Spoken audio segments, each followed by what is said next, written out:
Well guys, तो मैं हूं रॉकी और आप देख रहे हैं एलीट एफएन क्या। और गाइज इस वीडियो के अंदर इंडस्ट्री के बहुत सारे मेजर अपडेट पर बात करेंगे। Guys WWE chairman Vince McMahon के ऊपर काफी बड़ा सेक्स स्कैंडल का आरोप लगने के बाद विंस मैकमैन को फाइनली डब्ल्यूडब्ल्यूई ने चेयरमैन पोजीशन से हटा दिया है। और गाइज फाइनली आज डब्ल्यूडब्ल्यूई के अंदर डब्ल्यूडब्ल्यूई ने उनके न्यू चेयरमैन को अनाउंस कर दिया है। तो गाइज वहीं एईडब्ल्यू में एनजेपीडब्ल्यू के मल्टीपल रेसलर्स के डेब्यू करने के बाद फाइनली एईडब्ल्यू रेसलिंग की करंट वुमेन चैंपियन थंडर रोजा जापान के एक बहुत ही बड़ी कंपनी पर डेब्यू करने वाली गए। और गाइज एईडब्ल्यू के रोड रेजर स्पेसमाइट को कितनी व्यूअरशिप मिली, इसको लेकर हम इस वीडियो पर बात करेंगे। और गाइज टोनी खान ने फाइनली रिवील कर दिया है कि टोनी खान ने क्यों हिरोशी तनाहाशी और जॉन मॉक्सली के मैच को एनजेपीडब्ल्यू में मल्टीपल बार कैंसिल किया था। तो गाइज अगर आपको ये सभी मेजर अपडेट जाननी है तो गाइज वीडियो को एंड तक जरूर देखना। और गाइज जिन लोगों ने अब तक वीडियो को लाइक नहीं किया है गाइज वीडियो को लाइक कर देना। बट गाइज चलिए अब बिना किसी देरी के शुरू करते हैं इस वीडियो को।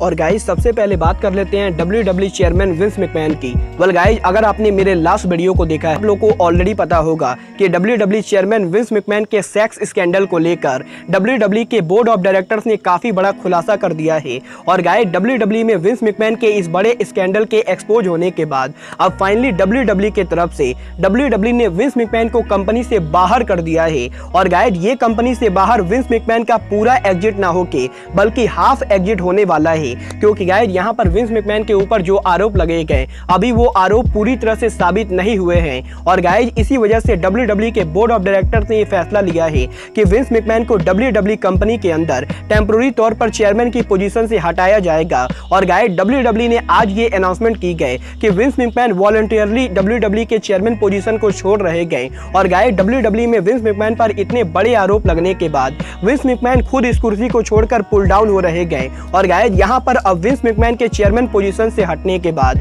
डब्ल्यूडब्ल्यूई ने उनके कंपनी के अंदर इंटर्म चेयरमैन को भी अनाउंस कर दिया है। और गाइज ये इंटर्म चैंपियन और कोई नहीं बल्कि डब्ल्यूडब्ल्यूई की long time superstar Vince McMahon की डॉटर स्टेफनी मैकमैन है। और गाइज विंस मैकमैन के चेयरमैन पोजीशन से हटने के बाद अब स्टेफनी मैकमैन डब्ल्यूडब्ल्यूई में विंस मैकमैन के पोजीशन को ले चुकी गए। और गाइज जब तक विंस मैकमैन का ये पूरा मामला शांत नहीं होता है और गाइज जब तक विंस मैकमैन के ऊपर से ये सभी आरोप नहीं हटते गए तब तक स्टेफनी मैकमैन डब्ल्यूडब्ल्यूई की सीईओ रहेंगी। और गाइज अब से डब्ल्यूडब्ल्यूई के अंदर विंस मैकमैन के पास जो भी पावर थे वो सभी पावर स्टेफनी मैकमैन के पास होने वाले गए। वेल गाइज देखना काफी ज्यादा दिलचस्प होगा कि स्टेफनी मैकमैन डब्ल्यूडब्ल्यूई को किस तरीके से कंट्रोल करते गए। बट गाइज बात करें यहाँ पर विंस मैकमैन की तो गाइज भले ही विंस मैकमैन को डब्ल्यूडब्ल्यूई के चेयरमैन पोजीशन से हटा दिया गया है बट गाइज यहाँ पर डब्ल्यूडब्ल्यूई के कल होने वाले स्मैकडाउन शो के ऊपर विंस मैकमैन डब्ल्यूडब्ल्यूई स्मैकडाउन पर अपीयर होंगे। और guys Vince McMahon WWE SmackDown के ऊपर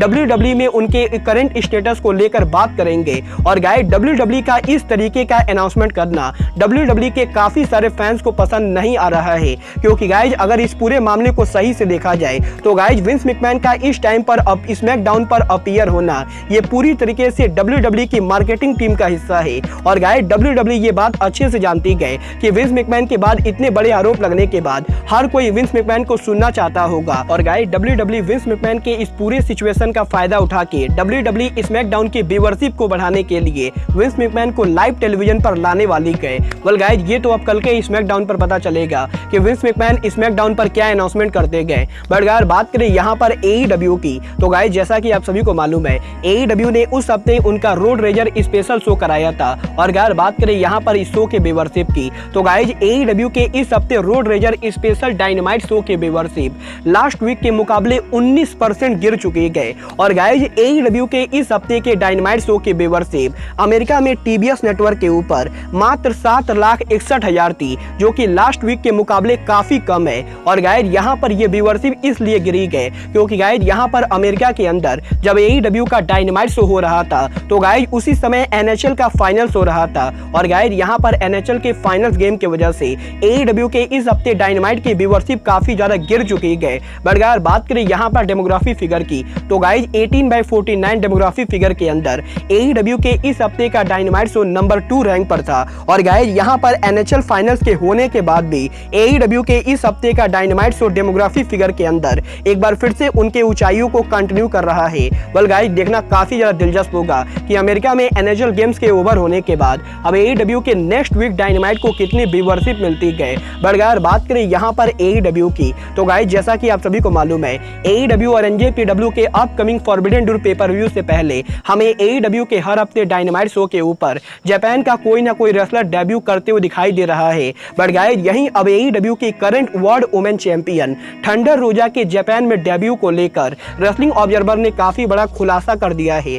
जहां पर रेसलिंग ऑब्जर्वर डेव मेल्जर के लेटेस्ट रिपोर्ट के हिसाब से AEW की करंट वुमेन चैंपियन थंडर रोजा पॉसिबली TJPW पर डेब्यू कर सकती है। और गाइज अगर आपको नहीं मालूम है कि TJPW क्या है, तो गाइज मैं आपको बता दूं, TJPW जापान की टॉप वुमेन रेसलिंग कंपनी है। और गाइज यहां पर AEW सुपरस्टार रिहो युका साकाजाकी और हिकारू सीडा ये सभी जापान में TJPW में काम करती गए। और गाइज क्योंकि AEW और TJPW के बीच में वर्किंग रिलेशनशिप है, तो गाइज यहीं अब AEW के हिसाब से AEW थंडर रोजा को पॉसिबली TJPW में भेजने वाली गए। और गाइज बहुत ही जल्द TJPW के अंदर हमें थंडर रोजा AEW के वुमेन चैंपियनशिप को डिफेंड करते हुए दिखाई देंगी। वेल गाइज देखना काफी ज्यादा दिलचस्प होगा कि थंडर रोजा TJPW पर डेब्यू कब करती गए। बट अगर बात करें यहाँ पर जापानीज कंपनी की, तो गाइज यहीं AEW प्रेसिडेंट टोनी खान ने NJPW और AEW forbidden door pay per view के मेन इवेंट को लेकर काफी बड़ा खुलासा कर दिया है। और गाइज टोनी खान के लेटेस्ट इंटरव्यू के अंदर टोनी खान ने इस चीज को कंफर्म किया है कि AEW और NJPW के फॉरबिडन डोर पेपर व्यू के ऊपर जॉन मॉक्सली और हिरोशी तनाहाशी का जो मैच होने वाला है, वो मैच NJPW ओरिजिनली 3 साल पहले ही कराने वाली थी। और गाइज जब से जॉन मॉक्सली ने NJPW में डेब्यू किया था, तब से ही NJPW के अंदर NJPW मॉक्सली और तनाहाशी का मैच कराना चाहती थी। और गाइज लास्ट ईयर और उसके पहले के 2 ईयर्स के अंदर NJPW ने काफी बार उनके बड़े पेपर व्यूज के ऊपर मॉक्सली और तनाहाशी के मैच को बुक करने की कोशिश की थी। बट गाइज यहाँ पर जब भी NJPW इस मैच को बुक करने चाहती थी, टोनी खान इस मैच को कैंसिल कर देते थे, क्योंकि गाइज यहाँ पर जॉन मॉक्सली AEW के कॉन्ट्रैक्टेड रेसलर है।